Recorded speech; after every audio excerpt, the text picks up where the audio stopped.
Vacuum container और butterfly उसके साथ होता है, जो डायरेक्टली हम जब ब्लड पेशेंट से लेते हैं तो वो डायरेक्टली ट्यूब के अंदर विदाउट कंटामिनेशन चला जाता है, के बजाय इसके कि हम पहले सिरिंज में निकालें और सिरिंज से फिर ट्यूब के अंदर डालें। तो ये स्पेशली एक पीआरपी ट्यूब्स आती हैं जिसमें एक्टिवेटर होता है। हम ब्लड लेके जैसी पेशेंट से ब्लड लेते हैं और डायरेक्ट वो ट्यूब के अंदर चला जाता है विदाउट कंटेमिनेशन। तो ये कंडीशन है हेयर्स की। हमारा जो पेशेंट है उसकी हेयर लॉस का प्रॉब्लम है और थिकनेस कुछ एरियाज़ में कम हो रही है। तो डिफरेंट पैटर्न्स होते हैं इनके पैटर्न में। जो टॉप है वो और जो फ्रंटल जो वॉल्ट जिसको बोलते हैं वो एरिया ज़्यादा प्रॉब्लम वाला है। तो ये हमारा पीआरपी रेडी हो गया। 8 मिनट्स का हमारा ये होता है और स्पेशल पीआरपी ट्यूब्स यूज़ होती हैं जिसमें जो रिकमेंडेड हैं। एक नॉर्मल ब्लड सैंपल के लिए जो पीआरपी ट्यूब लेते हैं वो नहीं है ये। इसमें देखें लिखा हुआ भी है PRP tube, and this is just for making PRP. और इसमें वो एक्टिवेटर्स होते हैं जो कि क्लॉट एक्टिवेटर और एंटीकोगुलेंट्स कुछ चीज़ें होती हैं जो कि अच्छी पीआरपी के लिए ज़रूरी है। इसके साथ साथ हमारे पास बायोटिन वाली ट्यूब है। आपने देखा होगा जब भी कोई हेयर लॉस के प्रॉब्लम के साथ पेशेंट आता है तो लाजमी उनको बायोटिन देते हैं। तो हमारे पीआरपी में बायोटिन इंक्लूडेड होता है। अब ये जो ऊपर प्लाज्मा वाला पोर्शन है उसका जो लोअर 2/3 होता है वो हमने ये स्पाइनल नीडल के साथ निकालते हैं जो हमारी किट के अंदर ही मौजूद होती है। तो ये ऊपर का 2/3 छोड़ के लोअर ऊपर का 1/3 छोड़ के नीचे का जो 2/3 है वो हम पीआरपी ट्यूब से निकाल के और बायोटिन वाली ट्यूब में डालते हैं। ये बायोटिन जो है हेयर्स के लिए बहुत इंपॉर्टेंट होता है और इसमें हम जब बायोटिन वाली ट्यूब में ये इंसर्ट कर देते हैं उसको थोड़ा सा ऐसे मैनिपुलेट करते हैं, थोड़ा सा हिलाते हैं ताकि बायोटिन उसमें मिक्स हो जाए। और ये ज़्यादातर क्लिनिक्स में सिंपल नॉर्मल ट्यूब्स में हो रहा होता है पीआरपी, जबकि हम ये स्पेशल एफर्ट करते हैं कि हम प्रॉपर बायोटिन वाला पीआरपी यूज़ करते हैं। फिर अब बायोटिन मिक्स्ड पीआरपी हमारे पास आ गया है, प्लेटलेट रिच प्लाज्मा। उसको हम डिफरेंट इंसुलिन सिरिंजेस में जिनकी गेज ज़्यादा होती है ताकि वो थिन नीडल्स हों तो हम फिल कर लेते हैं। ये जो लोअर 2/3 था इस तरह से पहले से रेडी कर लेते हैं पेशेंट के लिए जो जो यूज़ होनी है पीआरपी इंजेक्ट होनी है पेशेंट के लिए। और इससे पहले हमने स्प्रे कर दिया था और अभी हमने स्पेसिफिक पॉइंट्स पे जहाँ पे बैल्डिज़म का प्रॉब्लम ज़्यादा था, पेशेंट का हेयर लॉस ज़्यादा था या जिसको हम गंजापन बोलेंगे एरिया, वहाँ पे स्कैल्प ज़्यादा नज़र आ रहा होता है, स्किन ज़्यादा विजिबल होती है, वो एरिया होता है जहाँ पे हेयर लॉस का ज़्यादा प्रॉब्लम होता है। तो वहाँ पे इस तरह से ये हम सारी नीडल्स को जो है पीआरपी को नीडल से इंसुलिन सिरिंजेस से इंसर्ट कर लेते हैं। और ये अब हमने मार्क्स भी किए हुए थे पेशेंट के कि कौन कौन से एरियाज़ हैं जो ज़्यादा प्रोमिनेंट है, जहाँ पे ज़्यादा कंप्लेन है पेशेंट को। तो इससे काफ़ी अच्छे हेयर ग्रोथ भी हो जाती है। अभी ये जो आपको एरिया स्किन स्कैल्प नज़र आ रहा है, आप सेशन के बाद देखेंगे इंशाल्लाह जो हम पिक्चर्स आपसे शेयर करेंगे उसमें काफ़ी हद तक ये जो स्कैल्प नज़र आ रहा है ये स्किन नज़र नहीं आ रही होगी और रिज़ल्ट्स बहुत अच्छे आते हैं।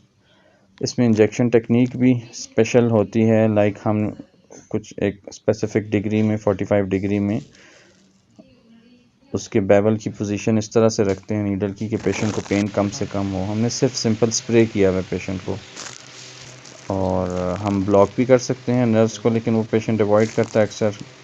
तो ये बस सिंपल स्प्रे करके हेयर स्प्रे यूज़ करते हैं जो हेयर नमिंग स्प्रे होता है, उसके साथ हम पहले नम कर देते हैं एरिया को।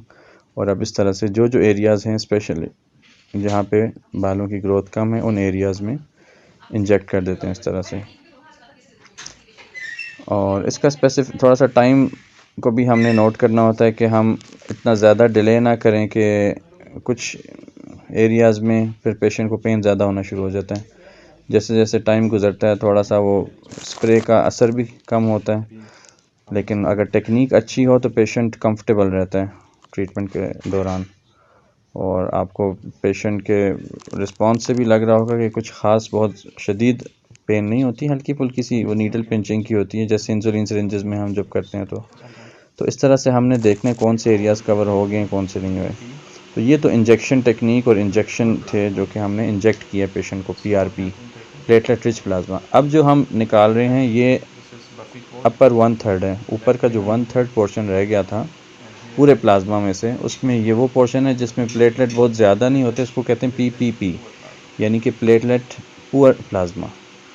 तो अब हम बजाय इसके कि इसको ज़ाया करें, हमारी टेक्निक ये होती है कि हम उसको भी यूटिलाइज़ करते हैं माइक्रो नीडलिंग के साथ।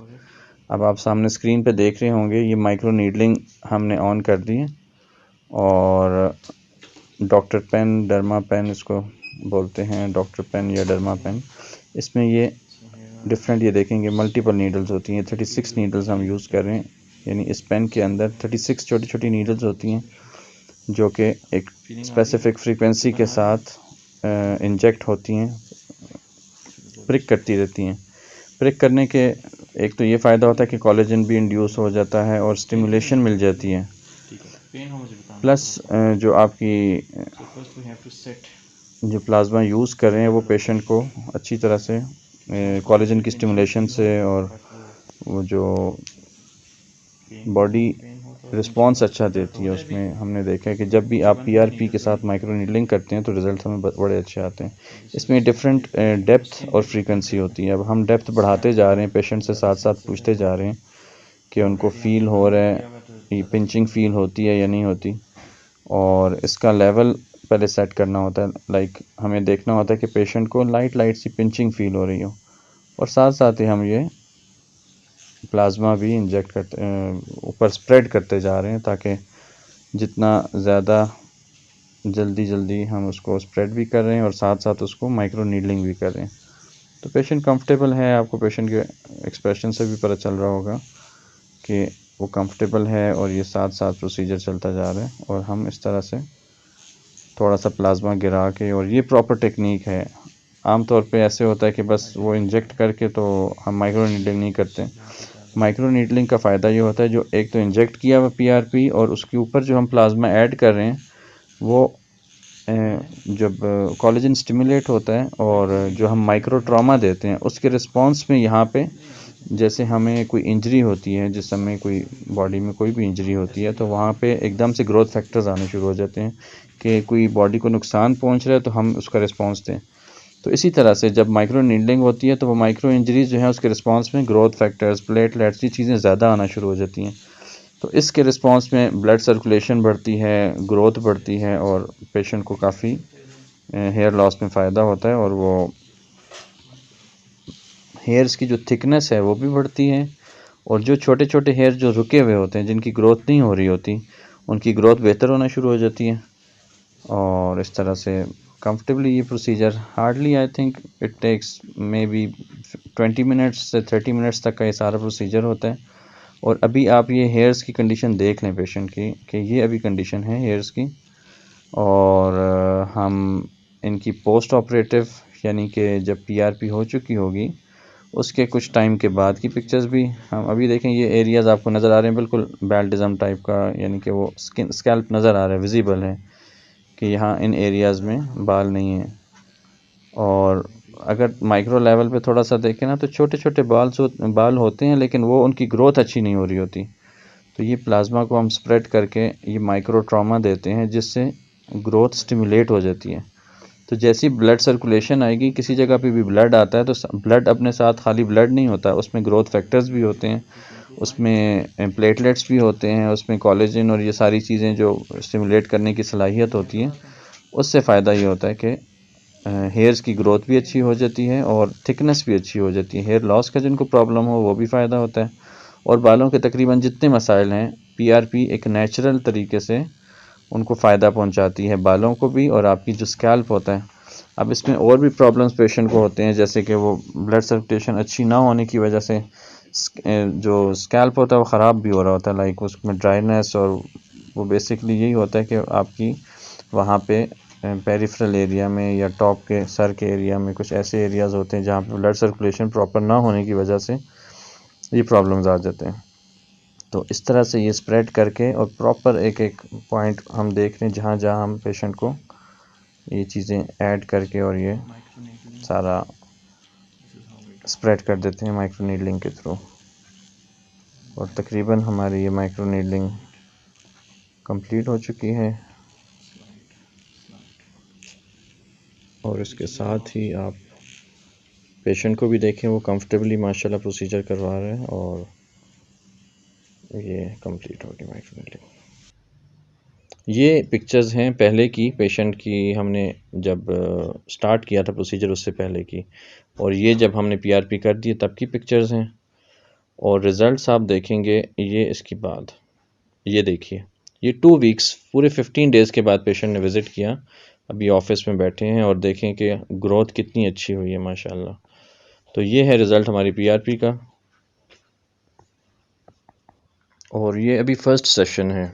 फर्स्ट सेशन के भी 15 डेज़ बाद, हम नॉर्मली फर्स्ट सेशन के 1 मंथ के बाद सेकंड सेशन करते हैं, और हमेशा एक सेशन करने के बाद नेक्स्ट सेशन डिसाइड करते हैं कि आपको पीआरपी से फ़ायदा हो रहा है तो आप नेक्स्ट सेशंस करवाएं, नहीं हो रहा तो आप अपनी लाइफस्टाइल में चेंजेस करें, कुछ और सिस्टमिक प्रॉब्लम है जिसकी वजह से शायद आपको फ़ायदा ना हो।